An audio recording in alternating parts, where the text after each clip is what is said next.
আজকের শেয়ালের মুরগি চুরির গল্প দেখুন। সাথে আছি আমি কেয়া। আপনারা দেখছেন ফান ক্রিয়েশন 3.0। মুরগিটিকে দেখে দুষ্টু বুদ্ধি মাথায় এলো। পরিকল্পনা অনুযায়ী কাজ রাতেই করতে হবে। দিনের বেলা চুরি করলে ধরা পড়ে যাব। এবারে খামারের দিকে যাওয়া যাক। কেউ শব্দ করবেন না।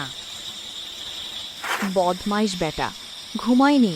ওই সাইডের বলদের সামনে দিয়ে ঢোকার চেষ্টা করতে হবে। বেটা ঘুমের ঘরে বুঝতে পারেনি, তাই আমি ঢুকে পড়লাম। আমার এজেন্ট আমার জন্য অপেক্ষা করছে ভেতরে।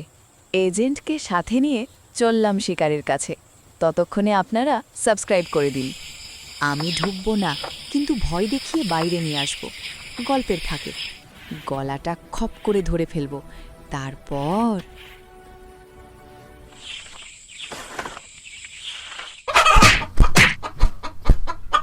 এমন আরও গল্প দেখতে কমেন্টে জানাও আর সাবস্ক্রাইব করে রাখো ফান ক্রিয়েশন 3.0।